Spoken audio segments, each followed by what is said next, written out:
آج کی کہانی ہے اکیلے رہنا۔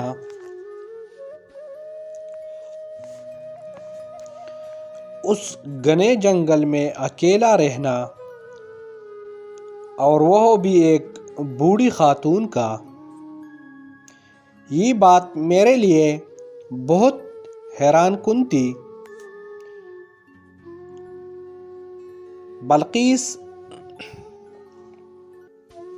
بلقیس ریاض یورپ کے قیام کے زمانے کی بات ہے۔ میں لندن میں اپنی سہیلی کے پاس ٹھہری ہوئی تھی۔ ایک روز مجھ سے کہنے لگی کہ آؤ تمہیں جنگل کی سیر کرواتی ہوں۔ جنگل میں نہ بابا، مجھے وہاں جاتے ہوئے ڈر لگتا ہے۔ ڈرنے کی بات تھوڑی ہے، میں تمہیں اپنی آنٹی سے ملواؤں گی۔ آنٹی؟ میں نے حیرت سے پوچھا۔ ہاں، وہ جنگل میں رہتی ہے۔ تو کیا وہ اکیلی جنگل میں رہتی ہے؟ کچھ لوگ اور بھی ہیں، مگر وہاں بہت کم گھر ہیں۔ اچھا، میں بھی دلی سے اس کے ساتھ اپنی سہیلی کی آنٹی گریس سے ملنے کے لیے چلی گئی تھی۔ 1 گھنٹے کے ڈرائیو پر جنگل آ گیا تھا۔ ہم دونوں ایک چھوٹے سے گھر میں آنٹی گریس کو ڈھونڈنے لگی تھی۔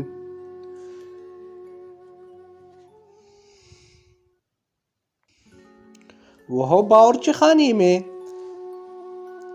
چائے کا اہتمام کر رہی تھی۔ شاید انہیں ہماری آمد کی اطلاع مل چکی تھی۔ وہ خوشی خوشی باورچی خانے سے نکل کر ہم دونوں سے ملے۔ آنٹی گریس، یہ میری دوست پاکستان سے آئی ہے۔ ویلکم مائی ڈارلنگ، انہوں نے میرا منہ چومتے ہوئے کہا۔ ویلکم۔ ہم دونوں اس وقت لانگ روم میں بیٹھی تھی۔ آنٹی گریس چائے بنا کر لے آئی تھی، ساتھ چاکلیٹ اور بسکٹ بھی تھے۔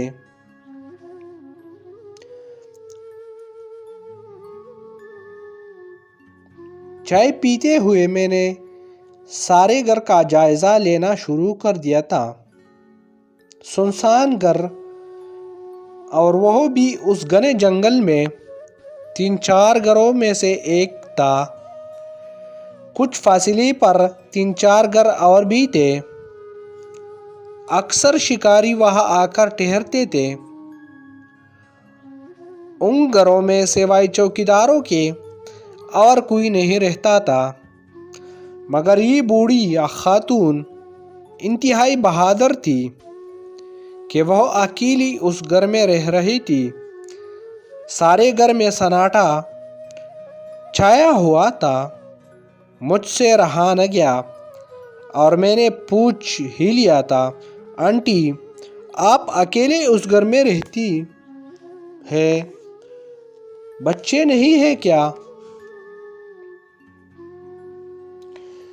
بچے 2 ہیں۔ اچھا، تو وہ کدھر ہے؟ ان کی شادیاں ہو چکی ہیں، اپنے اپنے گھروں میں مصروف ہیں، کبھی کبھار آ جاتے ہیں۔ میں اس وقت بہت خوفزدہ ہو رہی تھی، تو ان سے پوچھ بیٹھی تھی، آنٹی، آپ کو اکیلے گھر میں ڈر نہیں لگتا؟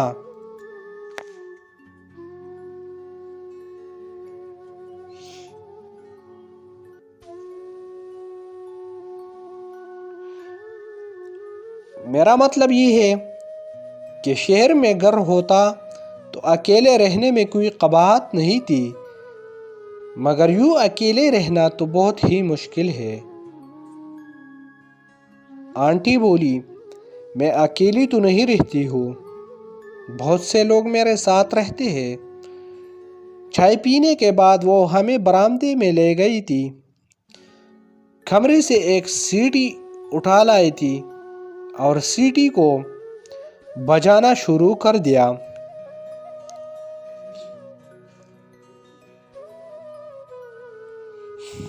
ابھی چند ہی لمحے گزرے تو بہت سارے پرندے آ کر ان کے کندھوں پر بیٹھ گئے۔ رنگا رنگ کے خوبصورت پرندے تھے۔ وہ مسکرائے اور بتانے لگی، یہ میرے ساتھی ہے، میرے ساتھ گانا گاتا ہے، میں ان سے باتیں کرتی ہوں۔ دیکھا ڈھیر سارے بچے ہیں۔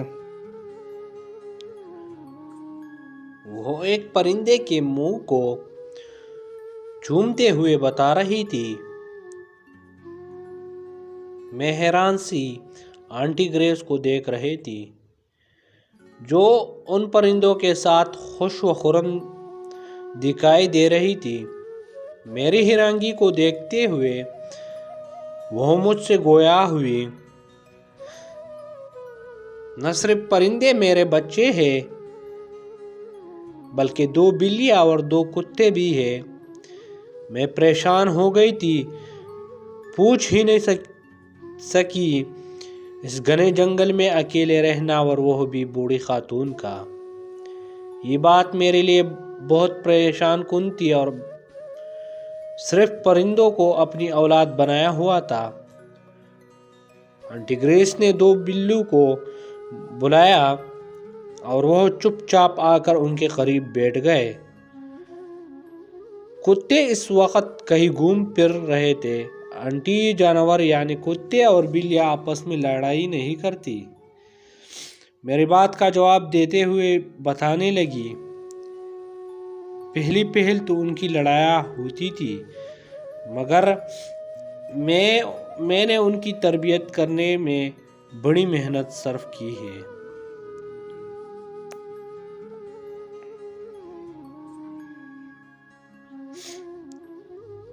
اب اتنے مہذب اور منظم ہو گئے ہیں کہ جو نہیں لڑنے کی کوشش کرتے ہیں تو میرا اشارہ پاتے ہی خاموشی سے اپنی جگہوں پر بیٹھ جاتے ہیں۔ مجھے تو رہ کر خیال آ رہا تھا، ایک انسان کی تربیت میں خاصاً وقت درکار ہوتا ہے، مگر اس نے جانوروں اور پرندوں کی تربیت کی ہوئی تھی۔ اس بہادر خاتون نے اپنی تنہائی کا حل ڈھونڈ لیا تھا۔ وہ پرندوں، بلیوں اور کتوں کے ساتھ بہت خوش تھی، اور ایک ہم جو انسانوں کے ساتھ خوش نہیں رہ سکتے۔ میں اب واپس آتے ہوئے سوچ رہی تھی کہ اس دنیا میں طرح طرح کے لوگ بستے ہیں۔